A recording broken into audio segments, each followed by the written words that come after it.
Can you remember every 4 home run game in MLB history? I know the most recent one, 2025 Phillies DH, Kyle Schwarber. Kyle Schwarber. Yeah, that shouldn't shock anybody. The fun thing about 4 home run games, which I don't even think the casual baseball fan knows, like, this is more rare than a perfect game. There's been less of them than perfect games, yeah. Crazy. It's really hard to do it. But we have yet to have a 5 home run game. There's somebody I know on this list that got really close, but we'll get to him. I think I know who you're talking about, but yes, you're right. We'll get to him. Let's go to the next most recent. An A's infielder from this past year, Nick Kurtz, hit 4 home runs in Houston. Yes, he did. Kurtz would be the second most recent guy.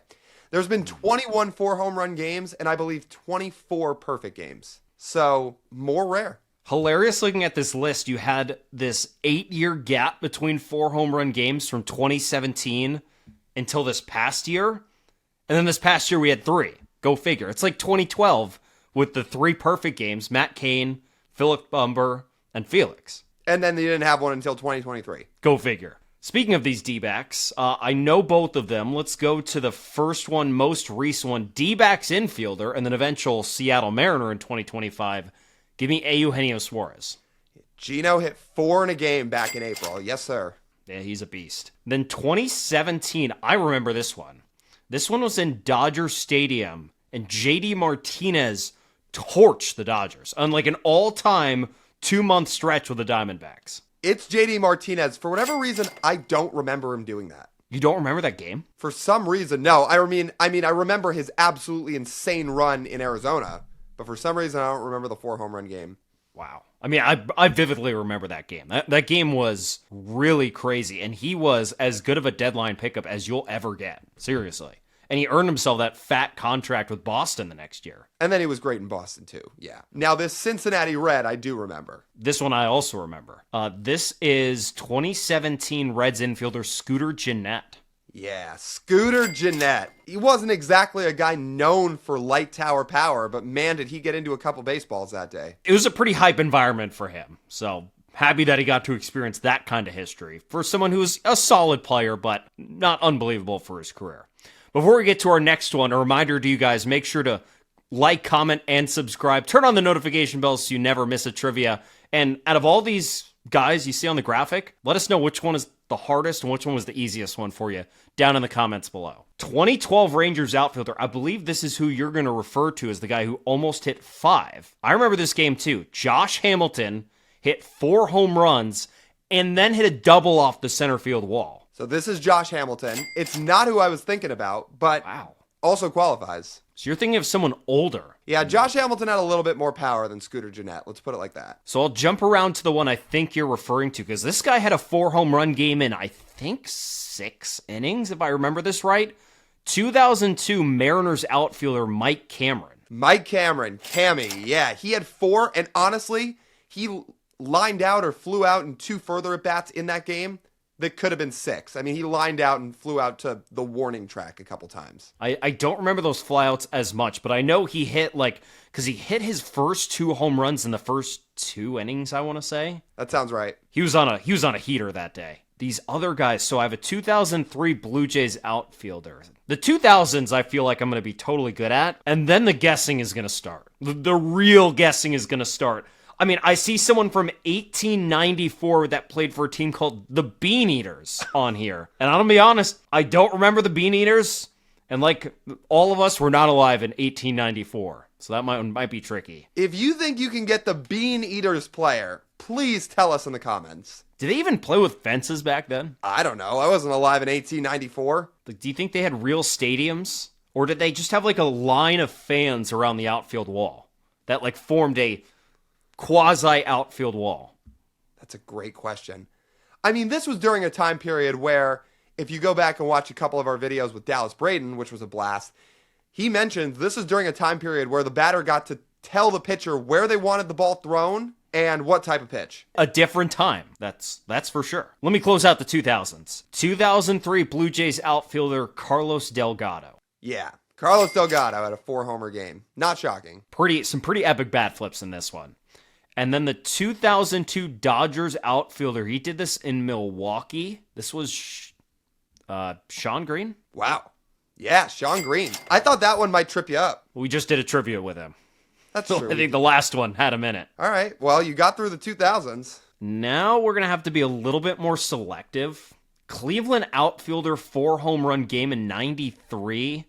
So this can't be Tommy. Manny didn't have a 4 home run game. Who else? God, there's so many good players on those mid-90s Cleveland teams. But I don't know if you're going to get this one. Oh, so he's not part of the just insane lineup in 95, I think it was? Yeah, it's not that conglomerate of players that you think of. It's not Albert Bell, it's not Tommy, it's not Manny, it's not Eddie Murray. So maybe I won't get that one. Let's go down to a couple I think I'm going to get. So 1976 Phillies infielder did 500 home run man Mike Schmidt get 4 home runs in a game. 4 of his 500-plus career homers came in one game, Mike Schmidt. And the 1961 Giants outfielder, it has to be Willie Mays. That it is. It is Willie Mays. Now is when it's going to get tough. Now I think I've met my match, though I actually think I see one that I'm going to get. I was going to say, there's one more on here that is slam dunk obvious that you should get. Lou Gehrig in 1932? That's the Yankee, yeah. Lou Gehrig. Are there any other Hall of Famers on here? There are, but I'm not sure if you've heard of them or not. The Dodgers infielder, you might know. Dodgers infielder. So this guy played with Jackie. It's not Jackie Robinson. It's not. I'll give you his initials if you want. It's GH. Jerry Hairston. No. His name doesn't start with a G. Oh, G, yeah. GH. Man. You got nothing, do you? No, I don't. I honestly wonder if the road stops here for you. There's a chance. How many of these remaining guys have you heard of? You want me to count them? 1, 2, 3. I'll say 3. Oh, boy. Yeah. All right, so the 1986 Braves outfielder, think ASU. 86. Oh, this would be... Oh, I think this gives away. Is this Rick Monday? No, but... Different one. Bob Horner. Bob Horner. I was going to say, isn't Rick Monday a pitcher? I couldn't remember. I know Floyd Bannister's a pitcher. Also an ASU guy. Also a number 1 pick. Yeah, it is Bob Horner, and so you got it. Let's see if I get this right in real time. Rick Monday, I'm almost positive. Oh, no, I'm dumb. I don't know what I'm talking about. I don't know ball. He was a center fielder. Wow. Yeah. You hate to see it. So, yeah, Bannister was a pitcher. Honestly, they're a little easy to confuse because both those guys were number 1 picks out of ASU as position All three players. of them were. Yeah, well, and Bannister too, but Monday and Horner were both outfielders, number 1 picks out of ASU. And what? Monday was drafted in... They were drafted like 2 years apart. Yeah, so again, you're right. They're easy to mix up. But okay, you got Bob Horner. So that is Great. one of the 3. That is one of the 3 guys remaining I've heard of. Let's see if you can get the other 2. Foolish Baseball did a video on this guy. I want to see if he's one of the players in the 1800s. There's a very real chance this guy's a pitcher, and I'm just an idiot. Old Hoss Radbourn. No, he's not on here. I'm pretty sure he is a pitcher. Yeah, okay. Just thought I'd throw that out there since I don't have many better guesses. Actually, to be fair, Old Hoss Radbourn was a pitcher and a right fielder. Back in the day, dog, you had to do it all. There were no POs. How is this real? Oh, I get why Foolish did a video on him. In 1884, Old Hoss Radbourn had a 1.38 ERA, went 60-12, and check this out through, this can't be real, but this is what Baseball Reference has, 678 innings. He was probably the only pitcher on the team. 678 innings? Or maybe one of 2 pitchers. That's nuts. I mean, it says right you here. said he had a 1.3? It says he had a 19.2 WAR season. That's insane. Why didn't he make our video a couple videos ago? Probably because he doesn't qualify. You're talking about 1884. Well, that certainly would have stood out. What team did he play for again? Old Hoss Radbourn played for the, let's see, the initials are PRO. It's the Providence Grays Statistics. What? That's the name. I think it's just Providence Grays. Oh, I'm dumb. These are their stats. Yes, the Providence Grays. Yeah, I haven't heard of them. Okay, so there's a reason, because that's not one of the 30 current MLB franchises. Neither are the Bean Eaters, but they're on here. Speaking of, well, if Old Hoss hit 4 homers, he'd be on here. Again, if you're not going to get that Dodgers infielder, you might have some tough luck the rest of the way. GH, he was a first baseman. GH. Was he in the Jackie Robinson movie? They didn't really talk about him much. I don't think he played much on that team when Jackie debuted, if I have that right. I really hope there are some people who watch this video and comment who are way better at this than I am. What's funny is I sent this list to Lyle. I'm like, oh, I got it. Piece of cake. You sent the list seeing there was a 4 home run list. You didn't look at it, but you're like, I bet you I'm going to do well with this. You did do pretty well through 2000, and then, well, here we are after that. All the ones that actually are on TV, I think I'm pretty solid. But, man, so there's like no other Hall of Famers? There's one from 1936 who, the name rings a bell for me, but it's the guy of the 3 who I said I'd heard of after 2000 that I know the least. The Phillies outfielder. Yeah, Phillies. Initials are CK. CK. CK. I don't know many CKs. Not the 1930s. And who even played for the Phillies back then? I think we're approaching on territory where you're going to have to give up. I don't think I think yeah, you're right, man. I don't want to just stall this whole time. I might have to give up on the rest. All right. So, I'll start with the 2 guys who I'd heard of. The Dodger was Gil Hodges. Oh, I definitely know who Gil Hodges is. Okay, yep. Yeah, so he would have been the one remaining on here that you probably knew. Chuck Klein's the Philly. I feel like I've heard that name before, but was not going to guess him. We're in the same boat. That's exactly how I feel about the 2 of them. The rest of these, I don't think so. Have you heard of Mark Whiten? Is it the Cleveland outfielder? That is the Cleveland outfielder. Nope. I hadn't really either. The Cleveland outfielder in 1959 was a guy by the name of Rocky Covalito. Good for him, man.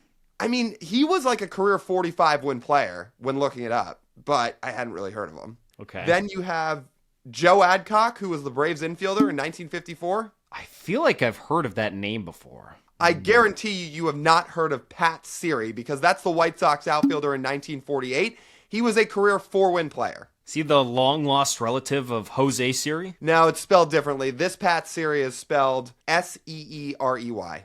Okay. Again, 4-win player in 1948. If you've heard that name before, you are a psychopath ball knower. And then we got, who are the 2 in the 1800s? Okay, or in the Phillies outfielder? No, you said the Phillies outfielder. How about the 1800s? There's another. Yeah, Chuck Klein's the Phillies outfielder from 1936. And then the 2 guys in the 1800s were Ed Delahanty, the Phillies outfielder in 1896. And then your Bean Eaters infielder was a guy by the name of Bobby Lowe. Bobby Lowe, man, he's a trailblazer. If you heard of any of those guys that we read off that TJ didn't get, not named Gil Hodges and Chuck Klein, please tell us in the comments. Thank you guys for watching another one of our videos. If you've made it this far, you might as well hit the like button and leave us a comment below which guess was the hardest. Make sure to subscribe and turn on the notification bell so you never miss an upload. If you want to watch all of our trivia, we've compiled it all for you. You just got to click right here. And if you want to listen to Lyle and I talk more baseball, we do a Mariners podcast. That'll be right here. Thank you guys so much for watching. We'll talk to y'all next time.